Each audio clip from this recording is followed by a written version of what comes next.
Hello friends, तो एक बार फिर स्वागत है हमारे यूट्यूब प्लेटफॉर्म पर। और आज हम लोग क्वाड्रिलेटरल क्लास 9th का आगे का पार्ट पढ़ेंगे, पार्ट 3। पार्ट 2 में हम लोग पिछले क्लास में पढ़े थे प्रॉपर्टीज़ ऑफ द क्वाड्रिलेटरल, जिसमें कुछ एरिया के फॉर्मूले को प्रूव किया गया था और कुछ प्रॉपर्टीज़ के, जैसे रोम्बस और स्क्वायर, रेक्टेंगल, ऐसे क्वाड्रिलेटरल्स का हम लोग प्रॉपर्टीज़ प्रूव किए थे और बहुत सारी चीज़ों का कॉन्सेप्ट को क्लियर किए थे। आज उसी के आगे हम लोग पढ़ते हैं। उसमें एक क्वाड्रिलेटरल था, आपका जो भी नंबर था 5 या 6 नंबर था, काइट। काइट एक क्वाड्रिलेटरल था जिसको पहले क्लियर करते हैं। इसके बाद में हमारे दो इंपॉर्टेंट थ्योरम है, एक मिड पॉइंट थ्योरम क्वाड्रिलेटरल में और एक जो कि ट्राइंगल से रिलेटेड है लेकिन यूज उसमें क्वाड्रिलेटरल में होता है। तो मिड पॉइंट थ्योरम और इंटरसेप्ट थ्योरम, दोनों थ्योरम्स का प्रूफ और स्टेटमेंट हम लोग देखेंगे। तो सबसे पहले आज हम लोग पढ़ेंगे काइट। What is kite? तो काइट एक ऐसा क्वाड्रिलेटरल होता है जिनमें एडजेसेंट साइड्स क्या होते हैं? इक्वल होते हैं। Only adjacent sides are equal. Adjacent का मतलब आस पास के साइड्स। अभी देखते हैं। तो अ quadrilateral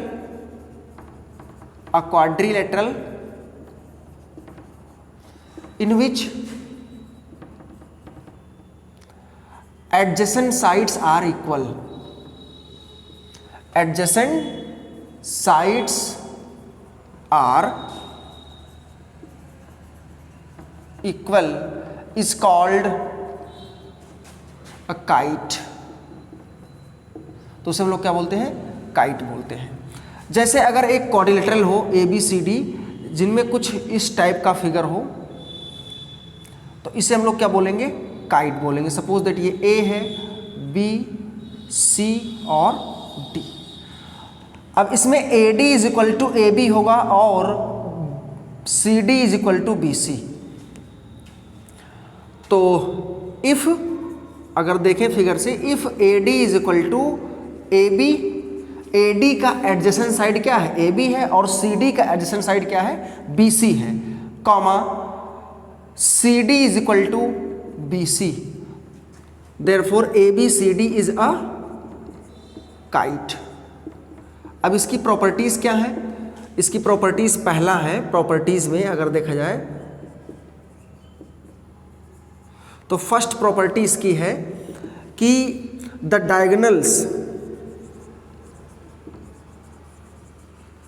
diagonals of the kite are perpendicular to each other.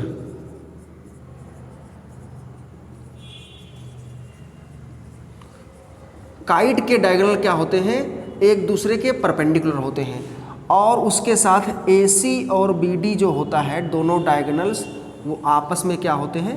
Perpendicular होते हैं। परपेंडिकुलर होने के साथ साथ जो स्मॉलर डायगोनल है दैट इज BD, वो बाइसेक्ट भी होता है। Second, the smaller diagonal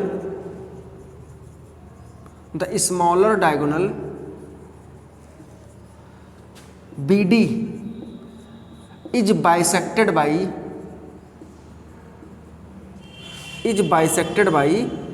AC, that is larger diagonal। Smaller वाला डायगोनल क्या होता है? बाइसेक्ट होता है लार्जर वाले से। लार्जर खुद नहीं बाइसेक्ट होता है स्मॉलर से। OB इज इक्वल टू, इसमें सिर्फ क्या होता है? OD। OA is equal to OC नहीं होता है, that is OB is equal to OD होता है ओनली।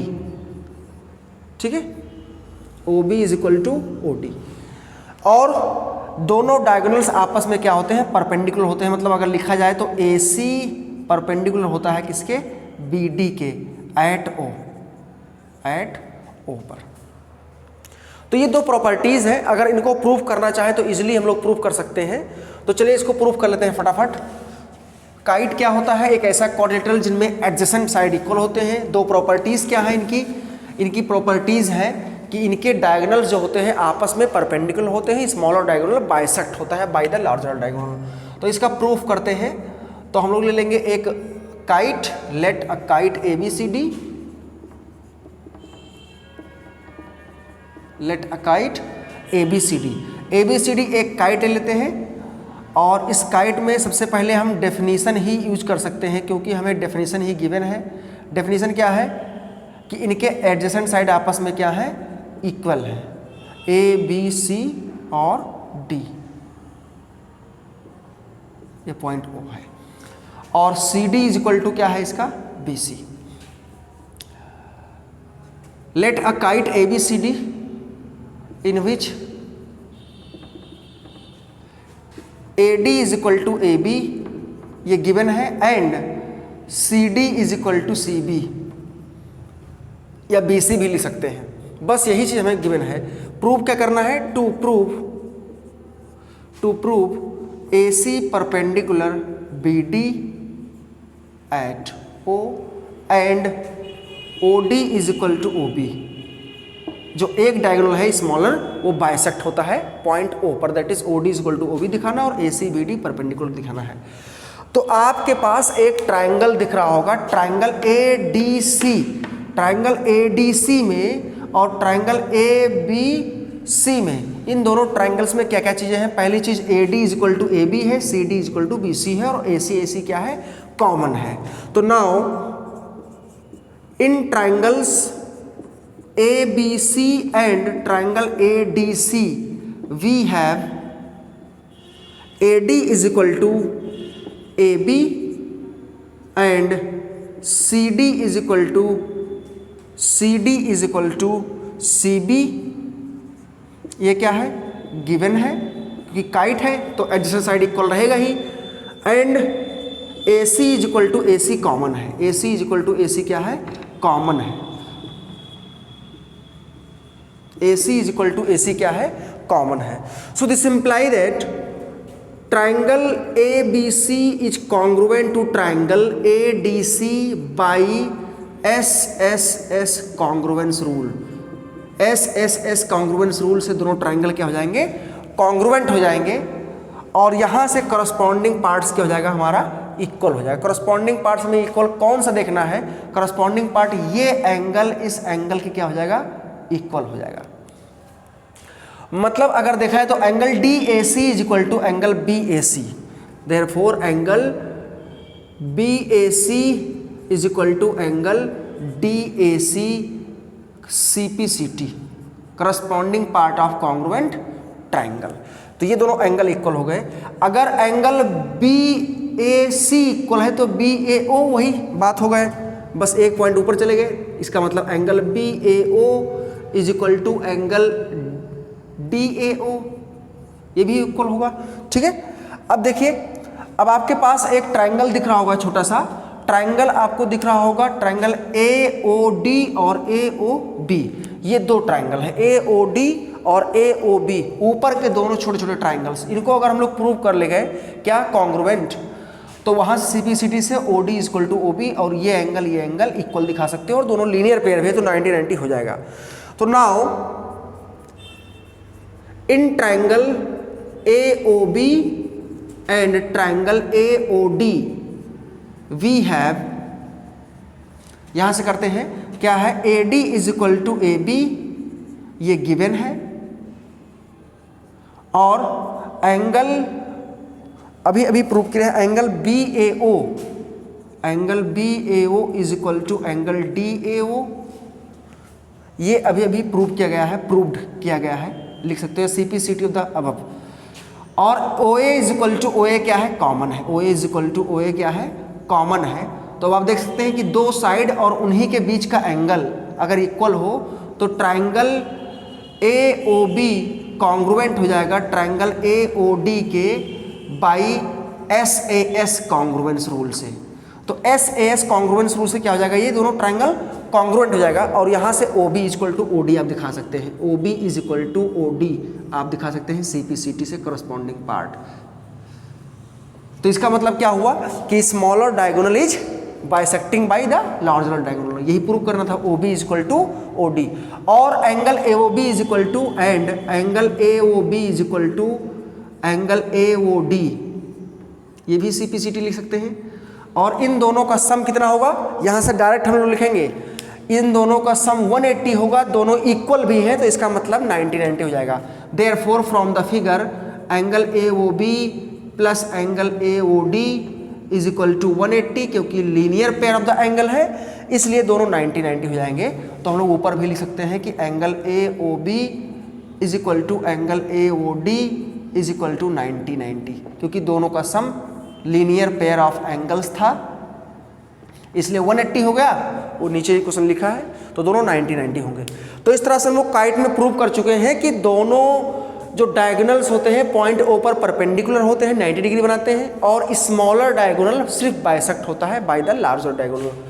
अब आप बहुत सारा एनालिसिस कर सकते हैं, लगभग क्वाड्रेटल की सारी प्रॉपर्टीज़ आपको तीनों पार्ट्स में मिला के करा दी गई हैं, और बहुत सारी प्रॉपर्टीज़ आप थिंकिंग करके निकाल सकते हैं by depending on the question की क्वेश्चन में क्या पूछा जा रहा है। देखो क्वेश्चन में पूछता है कि कौन कौन से क्वाड्रेटल में डायगोनल्स क्या होते हैं, परपेंडिकुलर होते हैं। तो सबसे पहले आप अभी देख चुके हैं कि काइट में परपेंडिकुलर होता है, लेकिन दोनों बाइसेक्ट नहीं होता है, ध्यान रखिएगा, सिर्फ स्मॉलर डायगोनल बाइसेक्ट होता है। रोम्बस में डायगोनल क्या होते हैं, आपस में परपेंडिकुलर होते हैं, और स्क्वायर में डायगोनल क्या होते हैं, परपेंडिकुलर होते हैं, जबकि रोम्बस के डायगोनल इक्वल नहीं होते हैं, स्क्वायर के डायगोनल इक्वल होते हैं। आप अपने नोट्स में देखिएगा, ठीक है।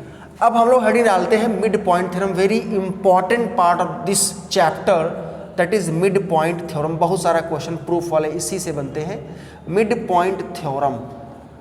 इसी को हम लोग शॉर्ट फॉर्म में MPT बोलते हैं, MPT, मिड पॉइंट थ्योरम। ये थ्योरम क्या था, पहले इसका स्टेटमेंट समझेंगे, फिगर बनाएंगे, उसके बाद में इससे रिजल्ट क्या निकलता है, फिर इसका प्रूफ करेंगे, ठीक है। तो इस थ्योरम था कि अगर किसी ट्रायंगल के if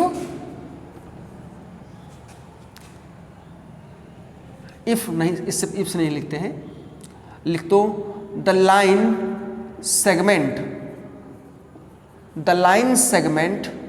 joining the mid points, the line segment joining the mid points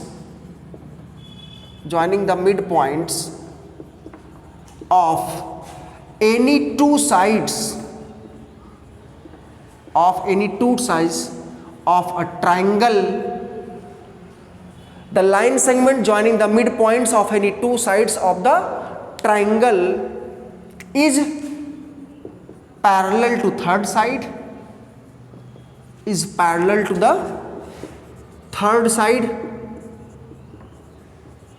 and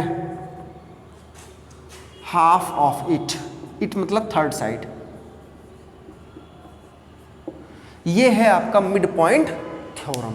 क्या कहता है कि किसी ट्रायंगल में किसी दो साइड के मिड पॉइंट को ज्वाइन करोगे तो वो हमेशा तीसरे साइड के क्या होगा, पैरेलल और हाफ होगा।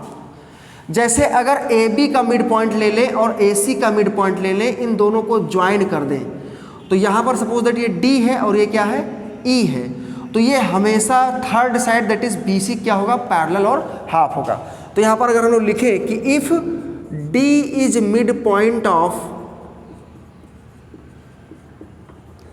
AB and E is mid point of AC, then according to midpoint theorem DE parallel to BC and DE is equal to half BC। इस रिजल्ट को अभी हम लोग प्रूव करेंगे जस्ट, ठीक है। तो ये होता है पूरा complete statement of the mid point theorem with the figure and the result. सिर्फ स्टेटमेंट इतना ही नहीं है, इसका कंक्लूजन ये भी है, एक साथ में पूरा रहेगा। अगर लिखने को आ गया कि डिफाइंड मिड पॉइंट थ्योरम या state mid point theorem, proof करने के लिए आ गया तो थोड़ा सा इस पर कंस्ट्रक्शन करना पड़ता है फिगर में, और प्रूफ करते हैं। तो अगर प्रूफ की बात की जाए, अगर प्रूफ इसमें हेडिंग डालें मिड पॉइंट थ्योरम, तो आपको समझ में आ ही गया होगा कि किसी ट्रायंगल में किसी भी दो साइड के मिड पॉइंट को ज्वाइन करोगे तो जो सेगमेंट बनेगा वो थर्ड साइड के पैरेलल और हाफ होगा। यही मिड पॉइंट थ्योरम होता है। मिड पॉइंट का मतलब दो साइड का मिड पॉइंट ज्वाइन करो। अब इसका अगर प्रूफ करना हो तो थोड़ा सा कंस्ट्रक्शन करना पड़ता है। सी वर्टेक्स है, जो सी वर्टेक्स है, इस BD के पैरेलल एक सेगमेंट EC ड्रॉ करना पड़ता है या CE, और अगर हम लोग DE को आगे प्रोड्यूस करें तो वो CF, क्योंकि E आप ऑलरेडी यूज कर चुके हैं। तो प्रूफ में थोड़ा सा कंस्ट्रक्शन करना पड़ता है कि construct CF parallel to BD, construct CF parallel to BD and produce, DE को प्रोड्यूस किए हैं F तक, produce DE, produce DE to F। तो फिगर में क्या हो गया, हम लोग क्या किए हैं, उस ट्रायंगल के जो C वाला पार्ट है उससे एक CF सेगमेंट कंस्ट्रक्ट किए हैं, किसके पैरेलल, इसी BD के पैरेलल, और इस D को आगे प्रोड्यूस कर दिए हैं ताकि F पर इंटरसेक्ट हो जाए। तो आपको दिख रहा होगा BCFD एक पैरेललोग्राम। क्यों? क्योंकि BC पैरेलल टू DE है और DE को ही आगे प्रोड्यूस किया गया है, और BD के पैरेलल अभी अभी CF ऑफ कंस्ट्रक्ट किए हैं, इसलिए BCFD क्या होगा, therefore BCFD is a parallelogram.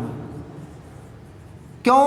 Bracket में लिख दीजिएगा BC parallel to DF, BC parallel to DF। BC parallel to DE था गिवन, इसमें आगे नहीं है, BC पैरेलल टू DE पहले से गिवन था, तो उसी को आगे प्रोड्यूस करेंगे तो क्या हो जाएगा, उसी को आगे प्रोड्यूस करेंगे तो वो उसके पैरेलल होगा। और BD parallel to CF by construction, BD parallel to CF by construction. तो इसका मतलब क्या हो गया, BCFD क्या होगा, एक पैरेललोग्राम हो गया। अब आप एक चीज़ को देखिएगा कि यहाँ से आप देख सकते हैं कि अब हम लिख सकते हैं BC is equal to DF, opposite side of parallelogram equal होता है opposite side of parallelogram, sides of parallelogram ये क्या होते हैं, इक्वल होते हैं। Opposite sides of the parallelogram always are equal.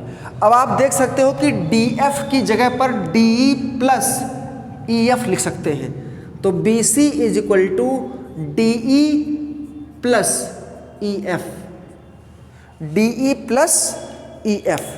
अब इसको यहीं पर इक्वेशन फर्स्ट मान लेते हैं, ठीक है। BC is equal to DF opposite side of parallelogram, और DF को दो सेगमेंट में ब्रेक कर दिए, DE प्लस EF। अब आपको दो ट्रायंगल दिख रहा होगा, एक ट्रायंगल AD और एक ट्रायंगल CEF, दो ट्रायंगल आपको दिख रहा होगा।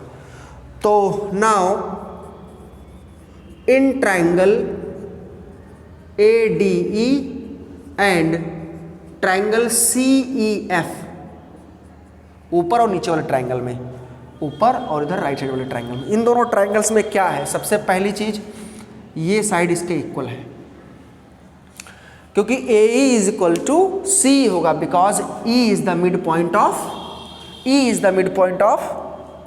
AC, ये गिवन था, E is the mid point of AC, then DE parallel to BC, and ये प्रूव करना है, ठीक है। तो यहां से आप देख सकते हैं कि ये वाला एंगल इसके इक्वल होगा, vertically opposite.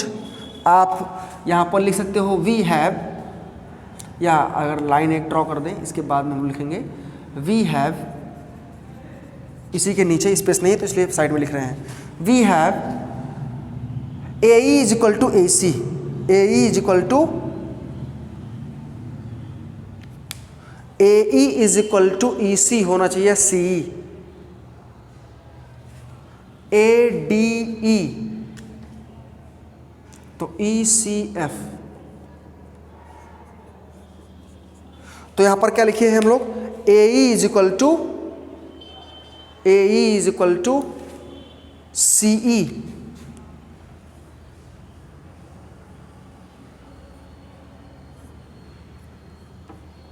CFE, AE is equal to CE, AE is equal to CE। Order अगर गड़बड़ होगा तो नहीं प्रूफ हो पाएगा, यहाँ पर थोड़ा ऑर्डर मेंटेन करना है। AE is equal to CE,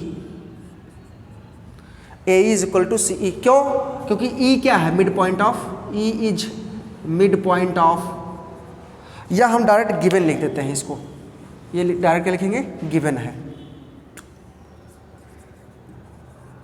ये गिवन है हमें। और angle A D is equal to angle A D E is equal to angle C E F,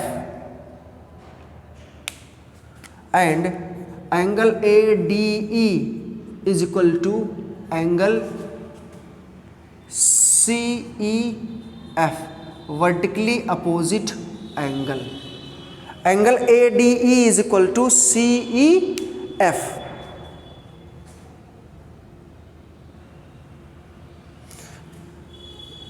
एक minute, E F C, angle A D E is equal to angle E C A D, अरे उल्टा कर दिया क्या, angle A E D होना चाहिए, angle A E D, तो यहाँ पर हो जाएगा सी ए ई सी ई एफ, ठीक है। तो A E is equal to C E, क्या हो रहा है यार, C F E, A E is equal to C E, A E is equal to C E, और angle A E D, angle A E D. अब आप देख सकते हैं कि angle A E D is equal to angle C E F, angle A E D is equal to angle C E F, ये vertically opposite angle हो गया। और क्या चीज़ें हैं, और देखो ये दोनों साइड आपस में क्या है, पैरेलल है। तो अब आप देख सकते हैं कि ये एंगल इसके इक्वल होगा, ये साइड इसके इक्वल है, और इसमें दोनों ट्राइंगल्स में जो ये साइड है ए डी, वो किसके इक्वल होगा, वो आपका होगा सी एफ के equal, A D is equal to C F होगा। A D is equal to C F क्यों होगा, क्योंकि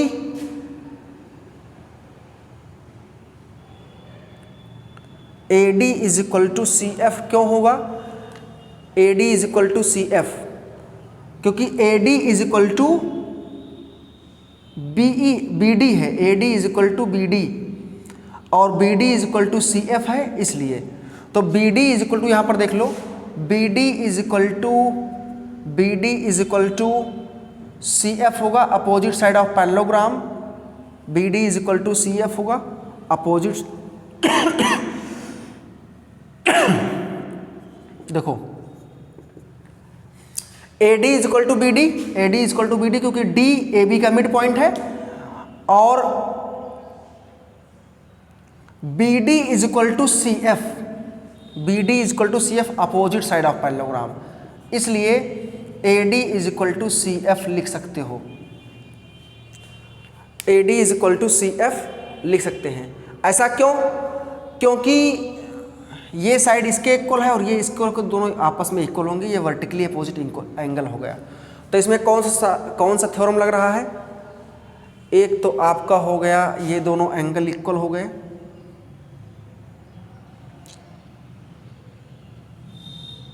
और एक एक साइड ये इक्वल हो गया, और ये एक एक साइड इक्वल हो गया, दो साइड हो गया। एंगल कौन सा इक्वल हो रहा है,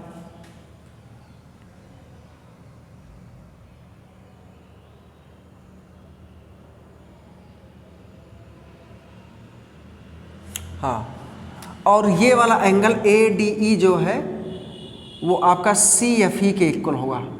क्यों, किस प्रॉपर्टी से, अल्टरनेट एंगल, आप देख सकते हैं अल्टरनेट इंटीरियर एंगल से, and angle A D E is equal to angle C F E, alternate interior angle से, ठीक है, अल्टरनेट इंटीरियर एंगल से, क्योंकि सी एफ पैरेलल टू क्या है, ए बी है, बी डी है, मतलब पूरा, तो ये एंगल दोनों के क्या होंगे, इक्वल होंगे, क्योंकि ये पूरा लाइन इसके पैरेलल, तो अल्टरनेट इंटीरियर, तो दो एंगल और साइड इक्वल है, दो साइड भी इक्वल है। तो यहाँ पर देख सकते हैं दो एंगल और कोई एक साइड, चाहे A is equal to C E ले लें या A D is equal to C F ले लें, तो हम लोग यहाँ से लिख सकते हैं कि triangle A D E is congruent to triangle C F E by A S angle side. और अगर दोनों इक्वल हो गए तो यहाँ से D E is equal to F E हो जाएगा। D E is equal to F E. D E is equal to अगर एफ ई हो गया तो आप इक्वेशन फर्स्ट में एफ ई की जगह पर डी ई पुट कर सकते हैं। तो from first B C is equal to आपका हो जाएगा डी ई, फर्स्ट क्या था D E plus F E, और एफ ई की जगह पर वो भी डी ई पुट कर सकते हैं, इज इक्वल टू 2DE। इसका मतलब DE is equal to half BC। ये प्रूफ हो गया। तो ये था mid point theorem, DE is equal to half BC। Mid point theorem आपका ये हो गया। इस तरह से हम लोग प्रूव कर दिए। और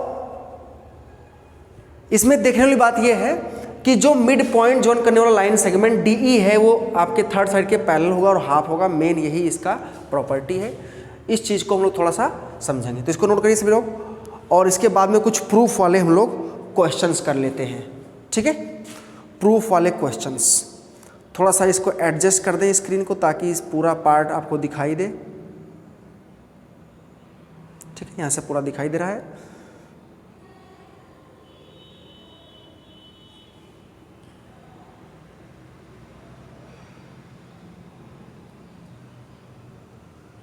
ठीक है, ओके। तो ये कुछ चीज़ें थी। अब चलिए कुछ क्वेश्चन हम लोग प्रूफ करने वाला कर लेते हैं। प्रूफ करने वाला क्वेश्चंस क्या है, जैसे एक क्वेश्चन है इसमें क्वाड्रेटरल में आपके इंपॉर्टेंट क्वेश्चन है इसी मिड पॉइंट थ्योरम पर।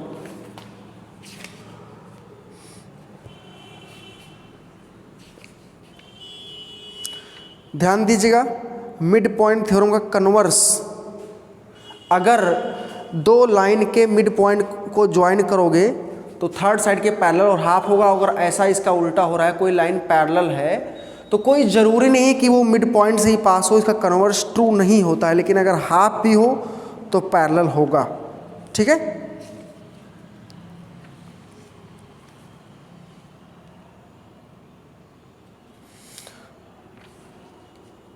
तो एक क्वेश्चन इसे करते हैं हम लोग। क्वेश्चन क्या है,